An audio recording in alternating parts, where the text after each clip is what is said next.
What if I told you the most common advice that you get for getting rich, take big risks, be a visionary, invent the next big thing, may be a lie? What if the world's smartest entrepreneurs, from Bill Gates to Sam Walton, actually built their empires by focusing on one thing above all else, not losing money? There's a word for this philosophy from the ancient Gujarati language. It's called Dhandho. And today, I'm going to share how this mental model could change the way you think about money, business, and wealth forever. Dhandho translates to business, but it's more than that. It's a framework I've studied that's built on a simple, powerful principle. Heads, I win. Tails, I don't lose much. It's about structuring your bets so that the upside is massive while the downside is tiny, or even non-existent. Most people think of business as a high-wire act, a massive gamble. But if we adopt the Dhandho mindset, we can see it as a game where the odds are overwhelmingly stacked in our favor before we even begin. But how do we find these low-risk, high-reward opportunities? The first step is to unlearn a major myth. We're taught that to be successful, you must be an inventor, a creative genius. But what if I told you this is one of the riskiest paths you can take? There's a far more intelligent path. Become a cloner. Think about it. Microsoft didn't invent the word processor. They cloned WordPerfect and made Word. They didn't invent the spreadsheet. They cloned Lotus 1-2-3 and made Excel. As James Clear notes in his book Atomic Habits, you do not need to invent a new strategy. The world's most successful people are often just better at executing the fundamentals.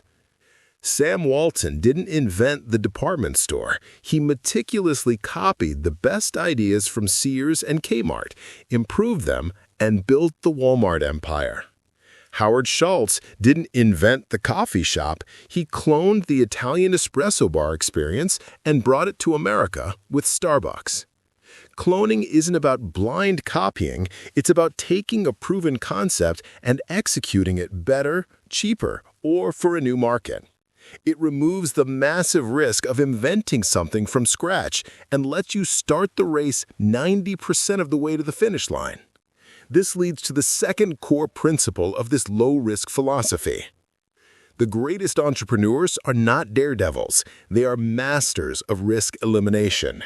Their goal is to get the risk in any venture as close to zero as possible. So how can someone apply this in real life? Do you quit your job and go all in? The Dhandho approach says no. A classic example is to keep your high-paying 9-to-5 job. You use your salary to pay your bills, and you build your new venture during your free time, the hours most people spend on Netflix or social media. This is the same strategy used by Phil Knight, the founder of Nike. For years, while building the company, he worked as a full-time accountant to ensure he had a steady paycheck. The intelligent mindset understands that a stable salary isn't a trap, it's a launchpad. It's the secure foundation from which you can take calculated, low-risk bets.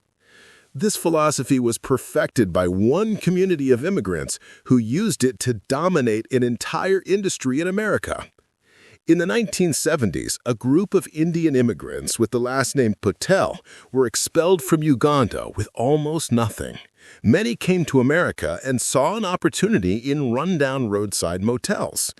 They didn't have much money, so they couldn't afford to take big risks.